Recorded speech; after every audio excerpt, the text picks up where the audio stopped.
Are you looking to get ready, be prepared, and transform your financial future? Then you've come to the right place. This is the Get Ready Money podcast with Tony Stewart, where Tony has insightful conversations with financial experts who are changing the way we think about money.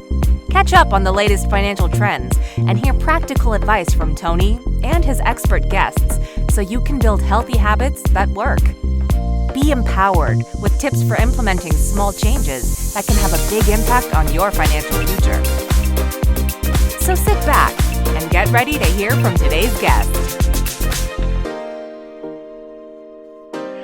Welcome to the Get Ready Money podcast, changing the way we think about money.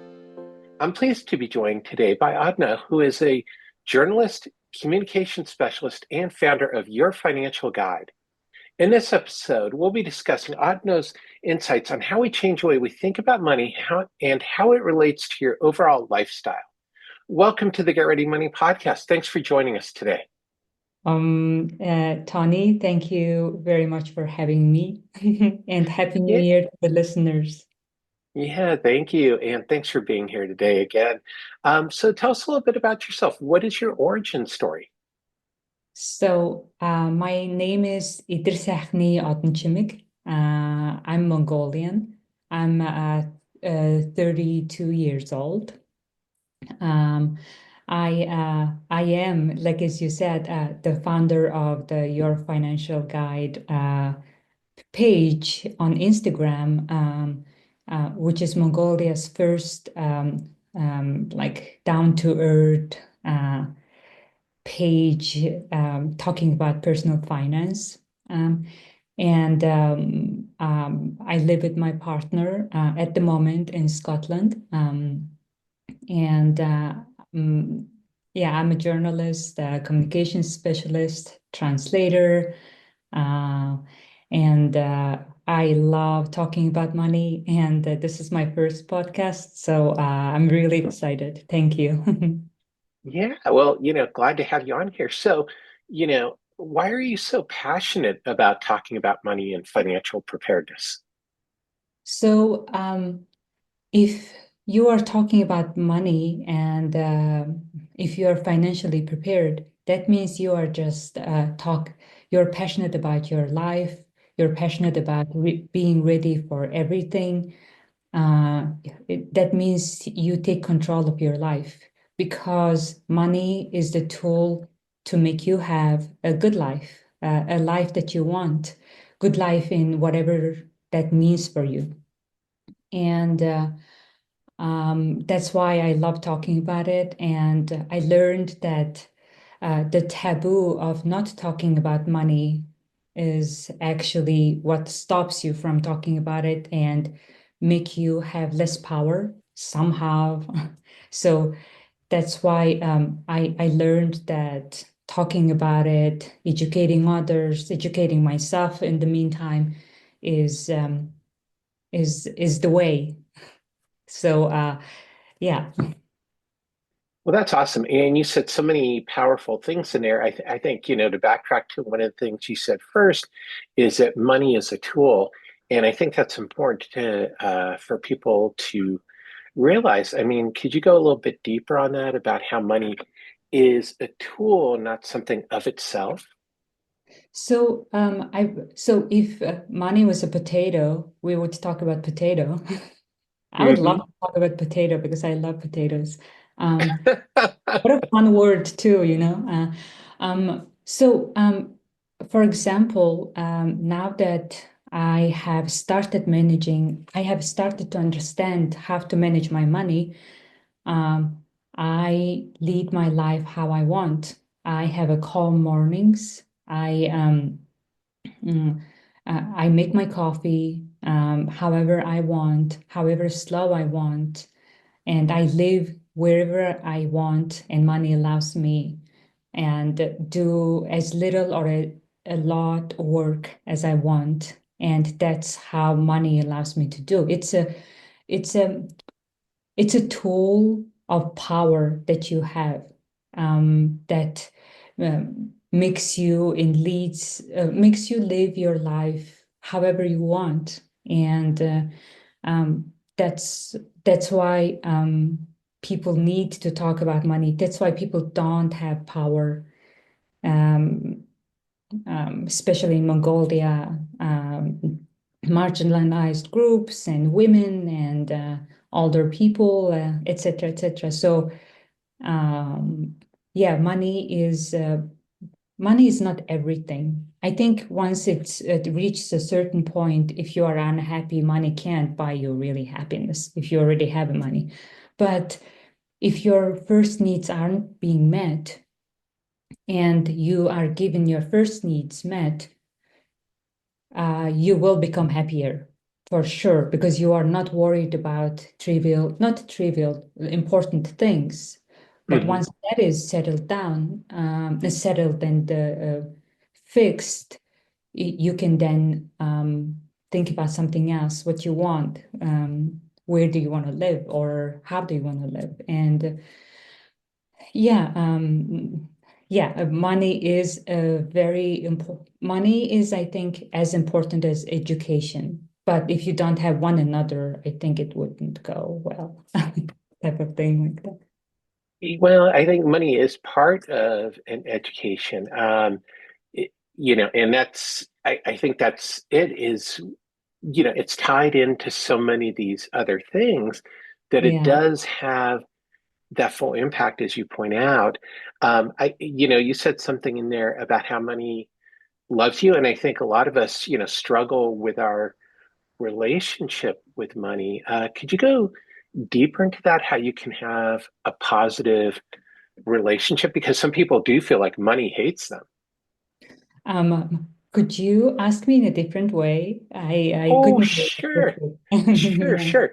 So, Um, you said that money loves you, which is a positive thing. And some people, I think, have very negative views of money, that it's something, hard, that money doesn't like them. Um, and does that follow? Is that something you can talk to? Yes. So I don't think money is a separate thing of uh, a separate thing itself. So if you think money doesn't love you, you are probably also thinking you don't deserve good things, or you can't live a good life, or things like that. So money is it's not only money, it's the freedom, the good education, or like good opportunities. They all love me. I think it's because I love them as much, and then I understood that I deserve them. I deserve them. Yes. And uh, so if people are thinking that they don't deserve it, they wouldn't earn these things, because they wouldn't. So if they don't think they deserve it, they wouldn't put themselves up for success. They would put Hmm. them up for failure already by thinking that. And it's not their wrong that they think like that, because we just grew up like, you aren't supposed to get this and that. Especially women, we are told to serve. We are told to shut up about it and just clean the dishes or something. And um, that's why you have to change your mindset first to do something nice. I think then there's a scarcity or mindset where we will talk about it later, I'm sure, because scarcity Yeah. mindset is always talked about in this. So yeah. Mm.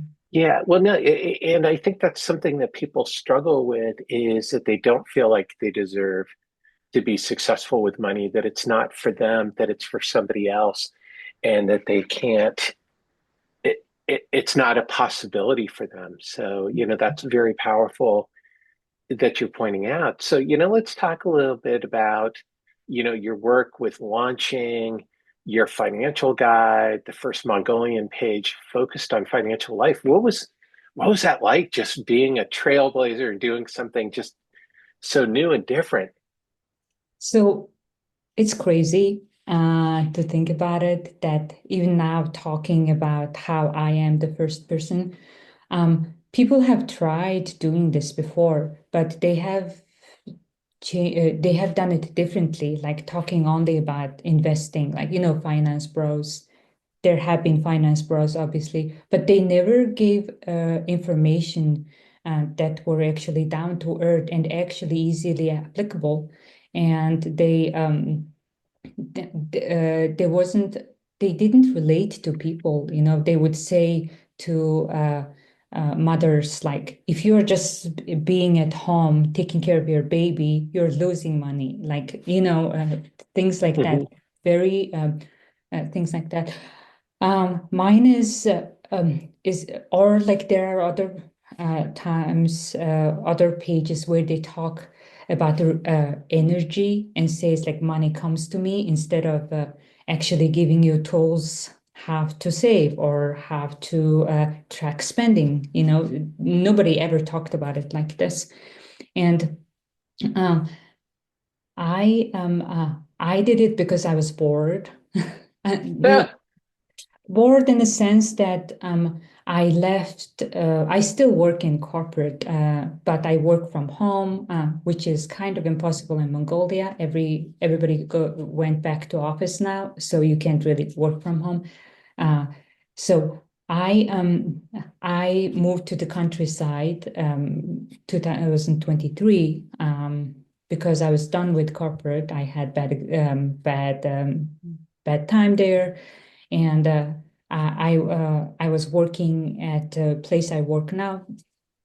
I'm an editor of Mongolia's English newspaper. I think there are only two, and then ours is a private, and it's ours is a private as well as most uh, often published newspaper. And so I moved to the countryside because I could work from home, and I was also doing something else, just translation and things. And for the first time in my life, I had power in my life, how I could design my life, not because of work, but so I was first bored because I didn't understand who I was, how I was supposed to live, or how I would like to live. So I was bored, and then um, I always was wanted a page like mine, um, because I could follow international people who I do still, but they never gave me advice that I could easily just like wear. If this was the clothes, and I would wear Hmm. it.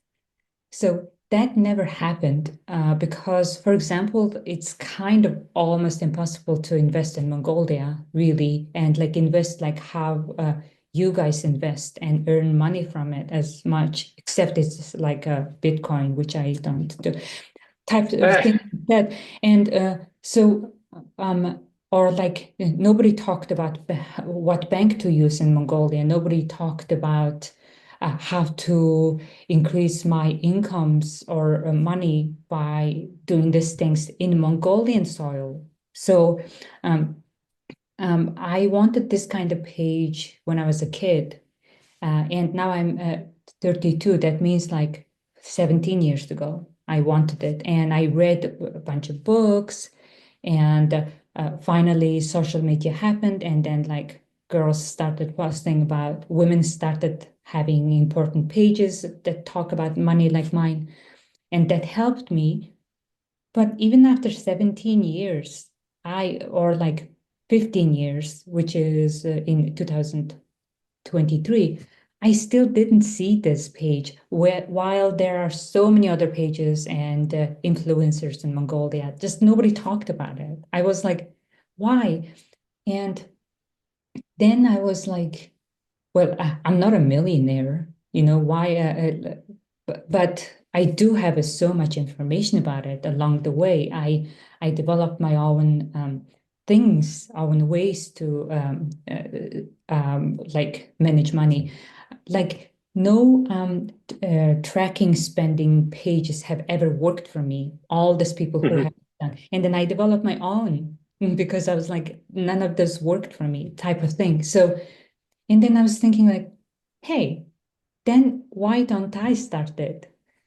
But then there was like imposter syndrome of saying like, then you are not a millionaire. I mean, you're not rich. How are you going to convince people that you can talk about money? And I was like, but I do have so much information. I'm already much more accomplished, although I'm not rich and I'm not like financially free, you know. I manage my own time. Isn't time a wealth, you know, Hmm. etc. So I started it, and it was so exciting for me. The reception wasn't like that because I think until like 8 or 9 months later, not many people followed me. Like only 200 or 300 people followed me, and nobody actually understood this much or something, but people are starting to get there. And I think it's just the algorithm thing that isn't working out there and reaching the people that needs to reach. And it is slowly reaching now. Yeah, and now I have 6,900 something followers, almost all original. But yeah, that's mhm. Well, that's awesome. That's a great start, and it's so hard. Uh, I know so many personal finance people who are involved in money education, and it can be really hard to break through the noise and the algorithms and everything else. Reaching 7,000 people is a fantastic accomplishment.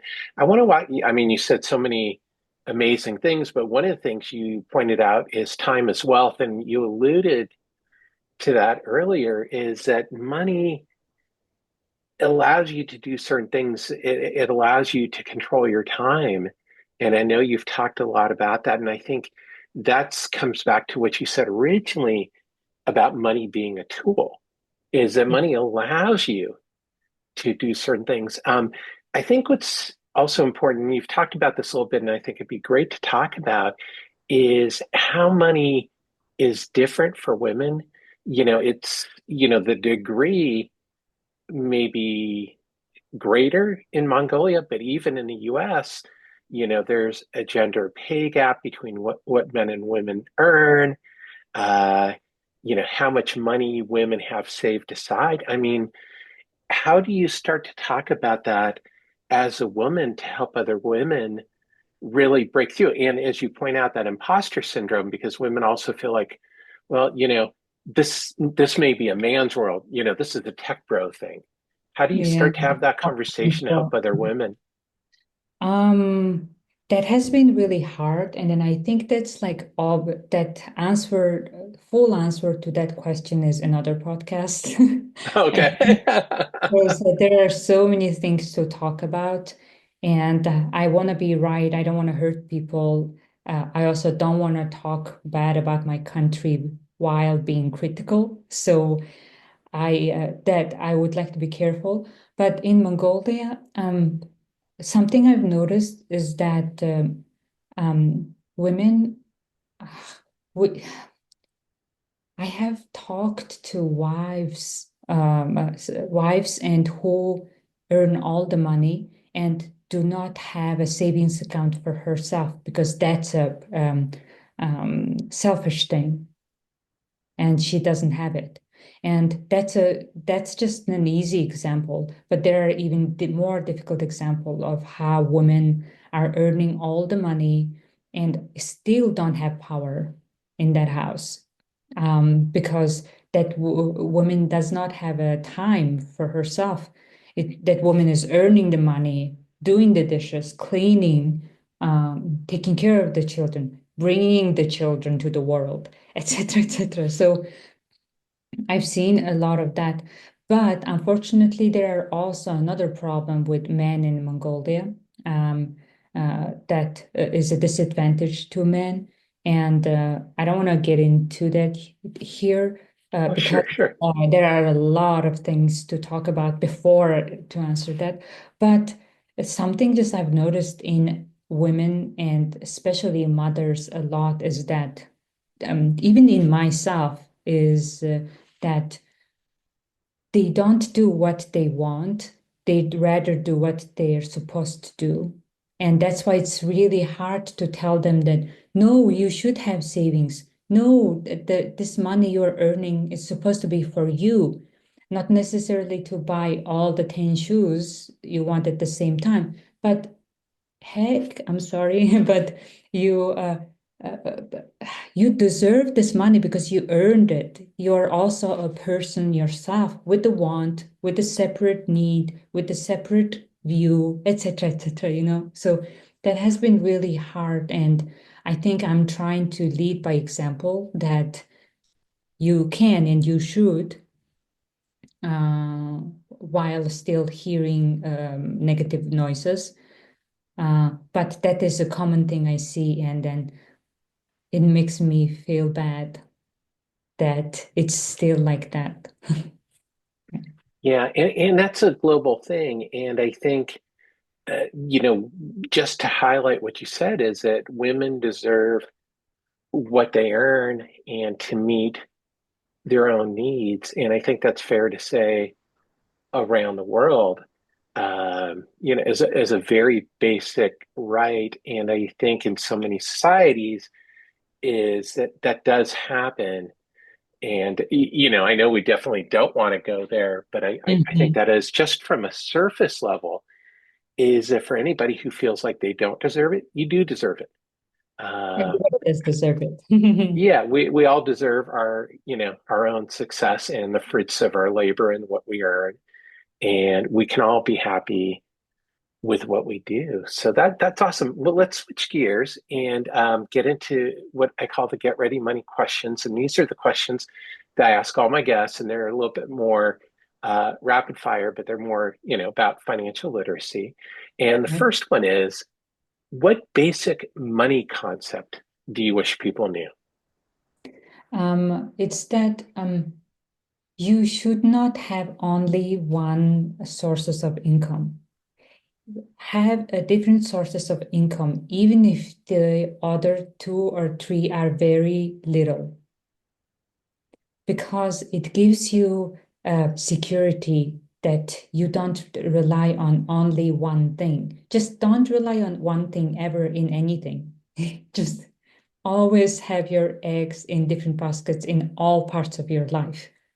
So in that sense, just don't, however much you earn from your one job, that doesn't matter. You always need to have a different sources of income.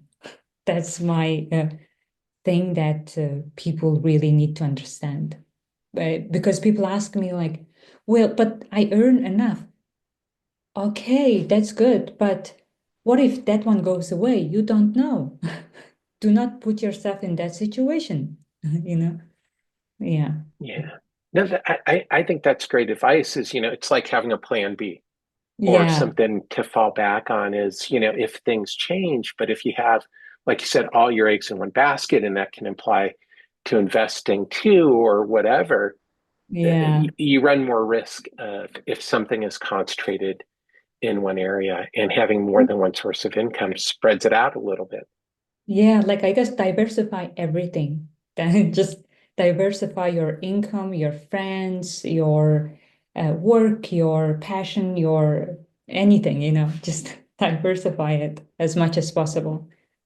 Yeah, things Mhm. change. So it gives you multiple ways. So the next question is, what is one simple thing people can do each year to set themselves up for financial success? Mhm.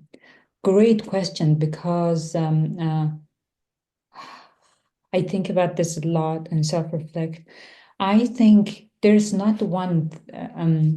So if there's a one thing that I do every year that sets me up for money success would be keep learning. Never to stop like learning, like never to think like, hey, I'm an educator. I'm not a. there is not another word that defines me well. That's why I use educator, but I feel weird to say that because I'm not like well, I am teaching people, but I'm not going to their, I don't have a school and I'm not a teacher and you know what I mean? But um, I keep learning. For example, I still don't know that well about taxes because taxing systems are not as complicated in Mongolia as in other countries. But there are things to learn about that. I'm learning about land ownership now. I'm learning more about investing even now, et cetera, et cetera. So keep learning. If you don't keep learning and be enough with your knowledge, um, I think it would be a stale situation, and that's not good. Like uh, uh, maybe like maybe have opposite of scarcity mind in your wealth, but Hmm. have a scarcity mind in your knowledge. Thinking that, because isn't that true? Like more you learn, you just learn that you don't know enough, or there are more things to learn. So Yeah, I completely agree. The older I get, that it's true. The less you feel like you know. Um, exactly. like my expertise is in the world of life insurance, and there is still so much that I don't know. And I think I know more than most people, but I like to think so at this point. But there's still so much where I go, wow, I Yeah. didn't know that, or I need to double check that. And yeah, to always keep learning is so important because there's new things, but I think it helps you to continue to grow um, as well. So that's just amazing advice, and I think that's advice for people, for everyone, as you talk about as you feel like, well, maybe I don't deserve this with money. Maybe you learned something new that helps you feel more comfortable. So Exactly. that's awesome advice. So the next question is, what is one habit that people can change when it comes to their money? Track spending. Uh, Ah, nice. uh, Track your spending, understand where your money goes. And then, no, I think it would go like this: track your spending, face yourself, understand where your money goes, what happens. Just have a little bit of certainty so that you know it's not that scary. You can manage it, you know? And you just have to face yourself because I remember I wasn't tracking my spending or things like that, or I would just completely stop tracking my spending because I spent a little much. That just means I didn't want Hmm. to face myself. So um, uh, more you track, more you just understand. Once you are tracking your spending, you understand what happens to you so that you understand what to do. I think, of course, you need financial people who is giving you advices like me.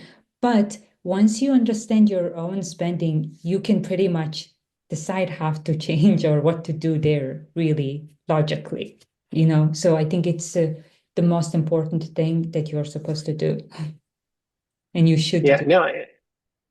no, I'm in agreement. Is because if you don't know your numbers, it's hard to make good decisions. You have to know your resources so you know which way to go, where you are in terms of your goals and what you want to achieve.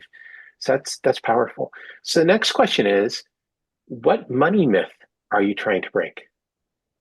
I'm trying to break a money myth that it's only for rich people.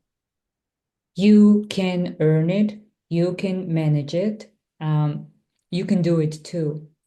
It's just what they told you to believe in. Um, you, yeah, I think it's a broader aspect of money is for you, and you can earn it, you can do it, you can manage it. Um, you can do pretty much anything in your life if you believe you want to, and then you should, or you deserve it. And I think that's what I'm trying to break, that money is not for rich people, money is for everybody. And it's not easy per se, but it is manageable.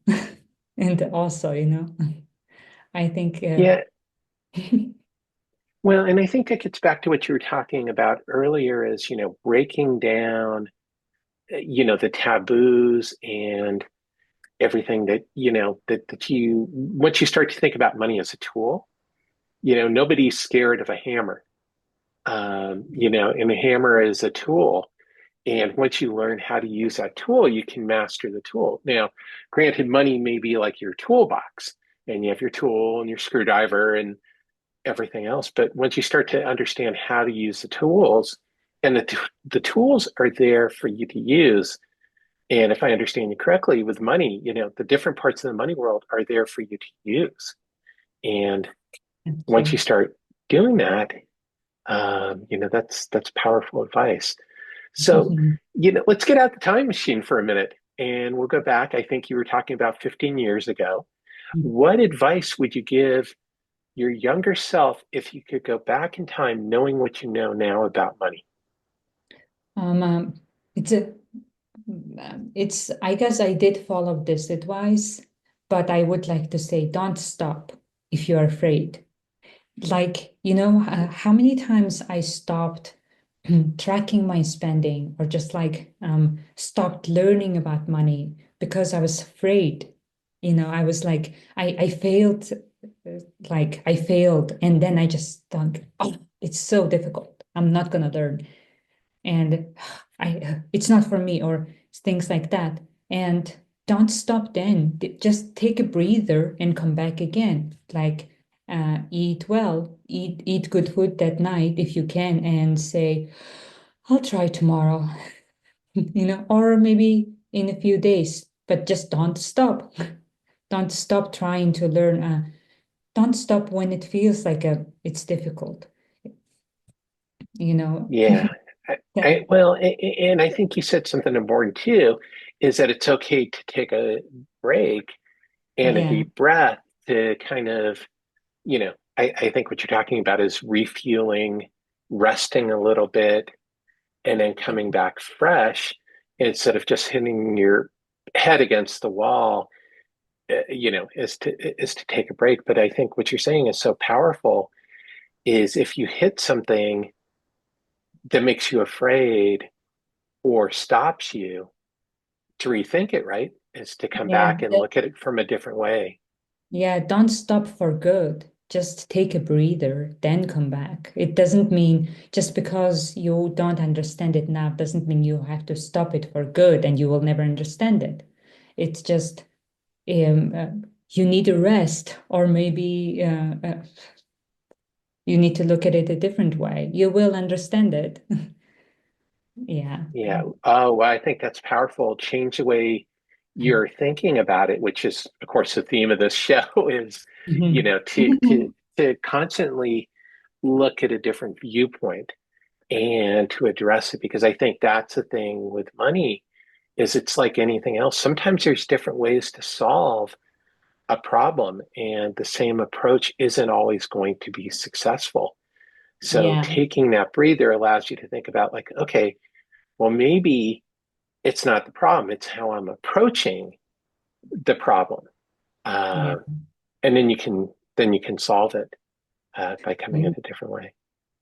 Maybe society is the problem, and it wasn't you at the to begin with. It was just the society, and then you just have to be compassionate with yourself, etc. Yeah. I love that. I think that's something that we don't talk about is to be gentle with ourselves and to be compassionate with ourselves when it comes to our money, because I think sometimes there's an expectation that we should know how to do this or we failed if we haven't saved enough money, but it's okay. We all have stories about things that we could have done differently with our money and different choices we can make, but that's true of our whole lives.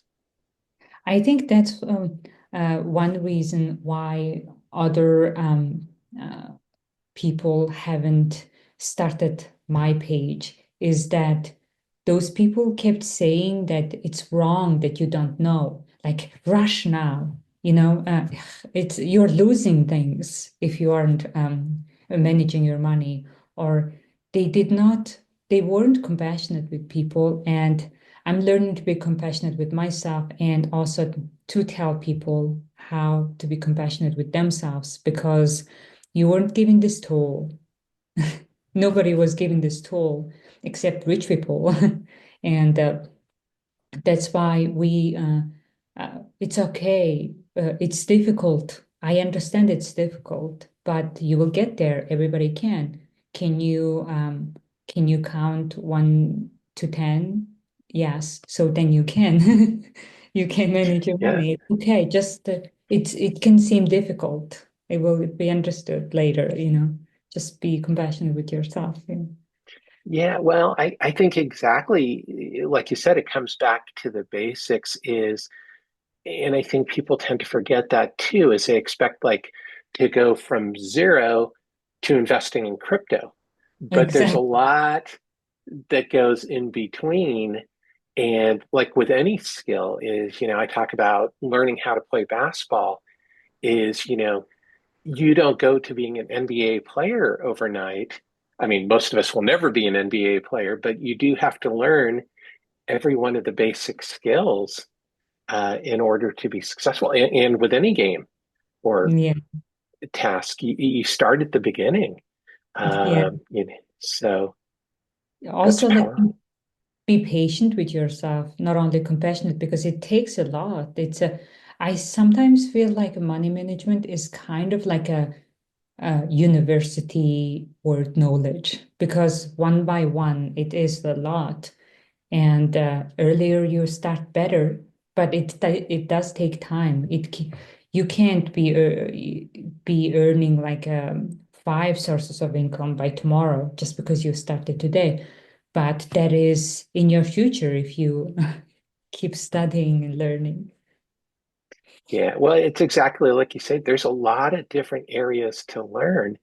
And, you can't expect to understand and master all of them all the time. So, I want to ask you is what is your favorite go-to money resource for yourself, whether it's a podcast, a book, a newsletter, an app, a website? What's that number one thing where you go Mhm. to learn about money? I follow almost every financial people, like people who give Okay. it like me.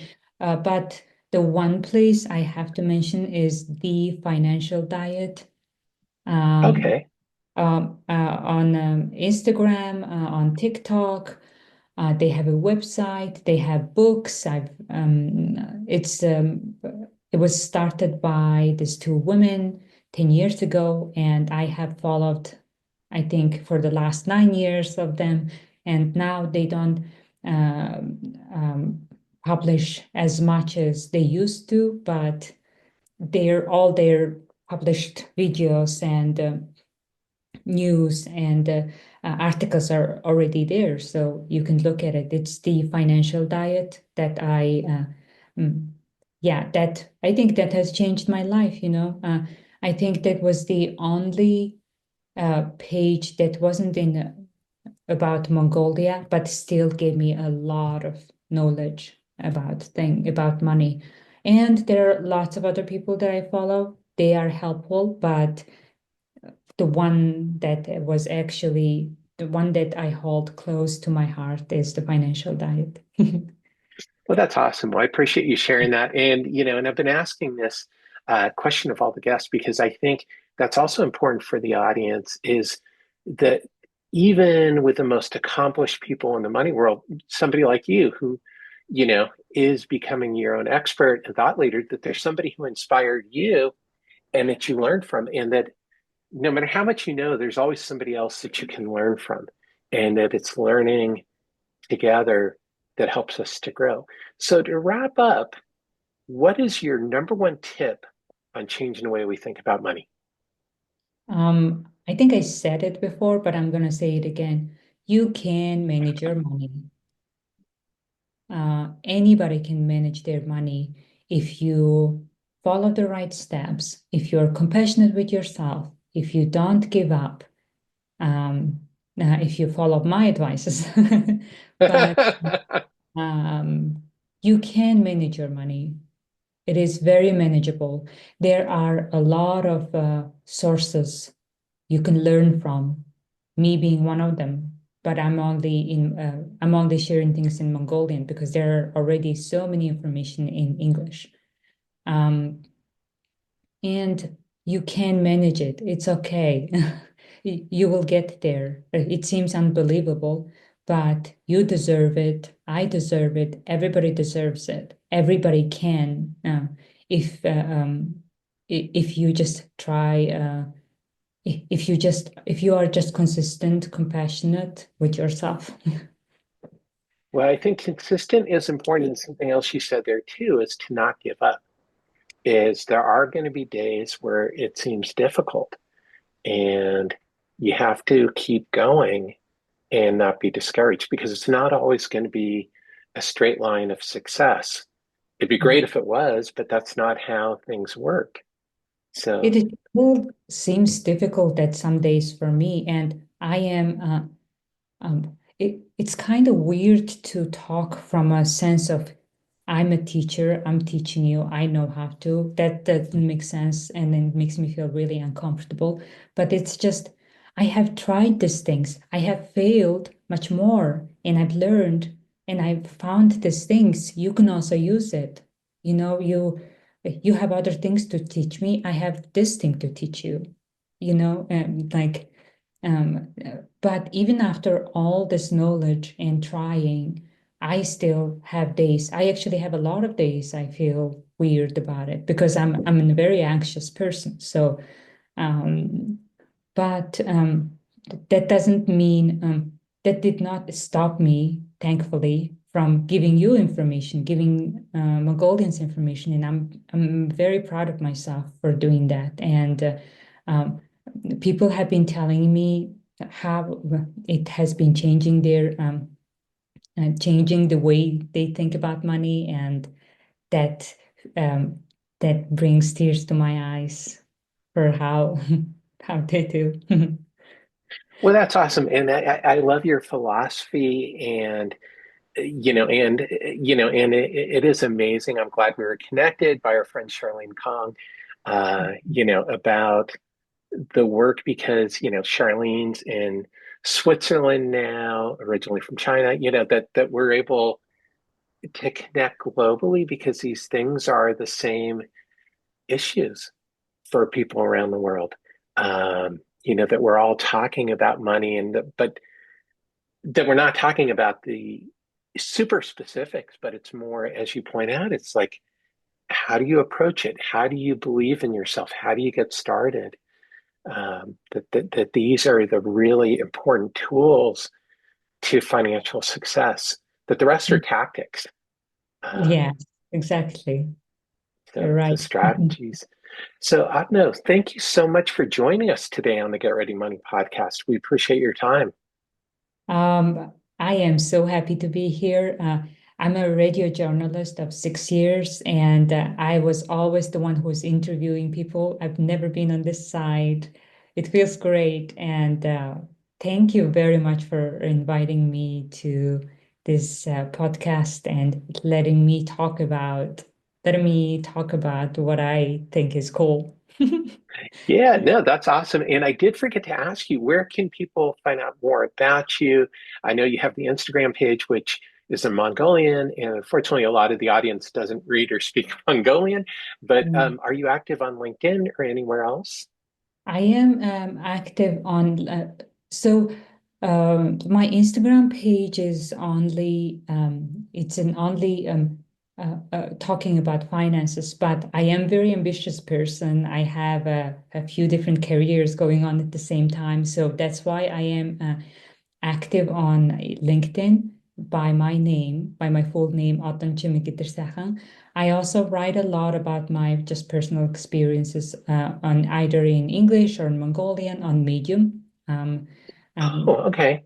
yeah, Odonchihneg and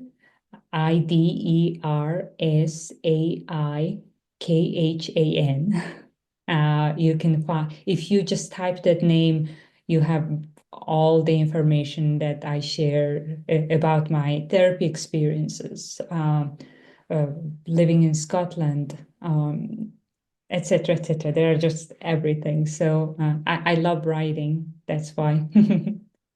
Well, that's awesome. And for everybody watching and listening, we'll make sure that everybody has links in the show notes so you can check out your Medium page. And if you do read Mongolian, check out the Instagram page, but definitely on LinkedIn as well. So thanks again for joining us. Thank you very much, Tony.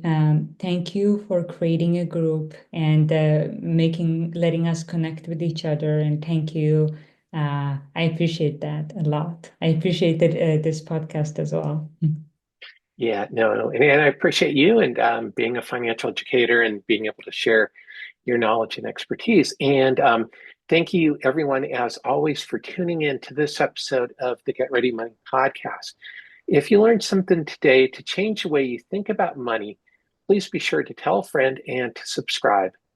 Until next time, let's change the way we think about money.